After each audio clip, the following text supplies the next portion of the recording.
Саламатсыздарбы урматтуу бүгүнкү мини жыйындын катышуучулары деп койсом болот. Бүгүнкү күндө Россия Федерациясынын аймагында улуттар аралык мамиле боюнча абал туруктуу десем жаңылышпайм, бирок аны менен биргеликте кээ бир биздин мекендештер ушул абалдын курчуп кетишине бир аз болсо да өзүнүн салымын кошуп жатат деп, жакшы эмес салымын кошуп жатат десем жаңылышпайм. Bir 10-15 күн içinde эле баарыңар байкагандай эки бир окуя катталып калды Москва шаарынын аймагында. Бири бул биздин кыргыз улутундагы эки кыз башка улутундагы жигиттер менен эмнеге турасыңар деп биздин лжепатриоттор камераларга тартып, видеого тартып, соц тармактарга жайылтып жатканын биз байкадык. Ушул учурду биз өзүбүз иликтеп көрөлүк деп туруп кызды аныктадык, ошол жердеги башка улуттундагы жигиттерди аныктадык. Аларды кабинетке чакырган учурда төмөндөгүлөрдү билдик. Бул негизи күйөөсү өзүнүн аялы менен, балдызы менен жана башка улуттундагы досу менен, жакын досу менен айт күнү көчөгө чыгат айланганы чыккандан кийин тиги кыздын күйөөсү KFCге тамак алып келген барган учурда кыргыз улутундагы жигиттер баягы кыздарды башка улуттундагы бала менен турбайбы? Сразу видеого тартып, сен эмне үчүн башка улуттундагы жигиттер менен жүрөсүң деп туруп видеого тартып атпайбы? Тиги кызды сурабай элечи. И ошол видеону соц тармактарга неме болуп жатат. Бүгүнкү күнү ошол бала, аялы, андан сырткары ошонун балдызы, башка улуттундагы жигит, досу биздин кабинетке келип түшүндүрмөлөрдү берип, жакынкы 1-2 күн ичинде биз дагы чыгабыз деди, ролик кылып деди. Биздин бүгүнкү күндө биздин үй бүлөгө аябай коркунуч келтет дейт. Биздин үй бүлөбүз ажырап кеткенге чейин барышыбыз мүмкүн дейт.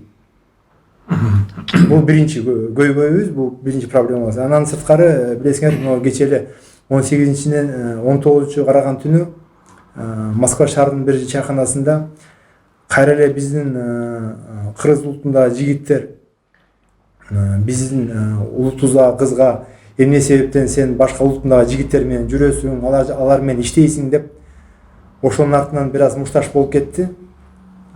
Ошонун артынан дагы ушул улуттар аралык мамиле бир аз жакшы эмес болуп жатат да. Учур менен пайдаланып силерди чакырганда себеби ушундай болуп атат. Силер бирөөңөр спорт тармагында жүрсөңөр, бирөөңөр диаспоранын жетекчиси болсоңор, бирөөңөр аябай чоң аудиторияңар бар соц тармактарда. Ушу өз колуңар менен кайрылуу жасап койсоңор.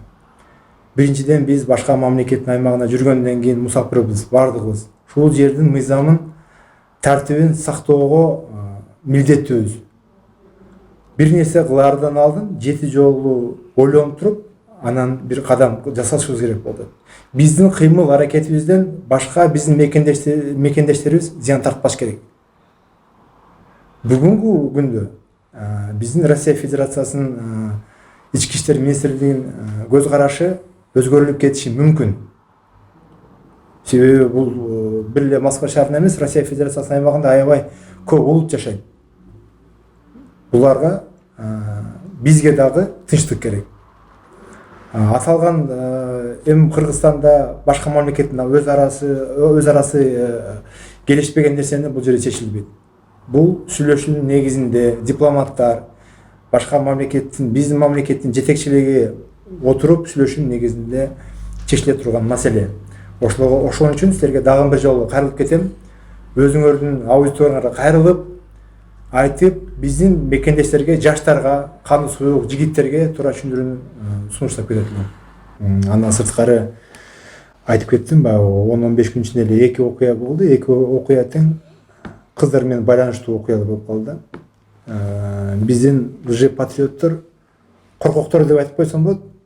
Коркоктордун кыймыл аракеттеринин артынан ушул инциденттер болуп атат да. Ушул тарбияны бул жерде бербей, шу Кыргызстанда ар бирибиздин карындашыбыз бар, ар бирибиздин апабыз бар, эжебиз бар, кызыбыз бар. Ошол тарбияны үйдөн баштасак да, анан башка бир бөтөн жерге келип алып туруп, өзүнүн эле кыздарга тарбия берип отурбай бул жерденчи. Бирөөнүн кызына бул жерде тарбия берген мен оюнча туура эмес. ошол тарбияны үйдөн баштайлык. Өзүбүздүн бир туугандарыбыздан, өзүнүн үйүбүздөн. Рахмат. Уважаемый Нурлан Сатович, во-первых, позвольте от лица Общероссийского Кыргызского конгресса поблагодарить вас за своевременную именно такую работу, да, прежде всего профилактическую работу с представителями актива кыргызской диаспоры, общественными организациями, представителями различных других профильных организаций, ведомств. К сожалению, сегодня мы, как Конгресс, тоже ощущаем на себе и мы получаем различные сигналы, которые нас беспокоят. Прежде всего, это происходят различные стычки на бытовом уровне, да, различные конфликты, прежде всего на межнациональной почве. Да. К сожалению, это негативно, прежде всего, сказывается на всех наших соотечественников, которые осуществляют трудовую деятельность в Российской Федерации.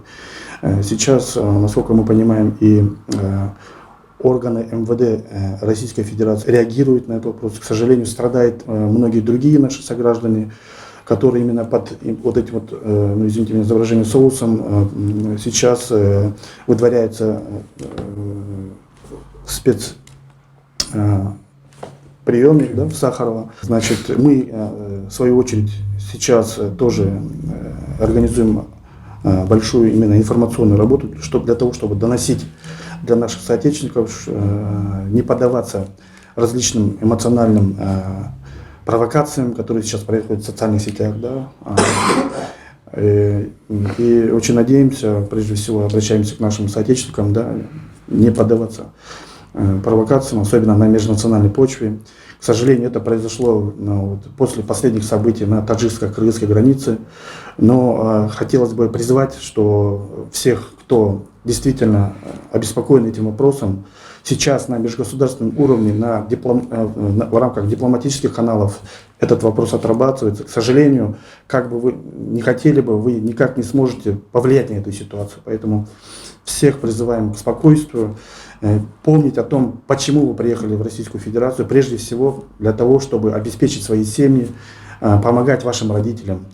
И если с вашей стороны будут определенные неправомерные действия, для вас, для вашей семьи это обернется негативными последствиями. Поэтому, уважаемые соотечественники, призываем вас всех к спокойствию и соблюдать все законы и правила Российской Федерации, быть законопослушным гражданином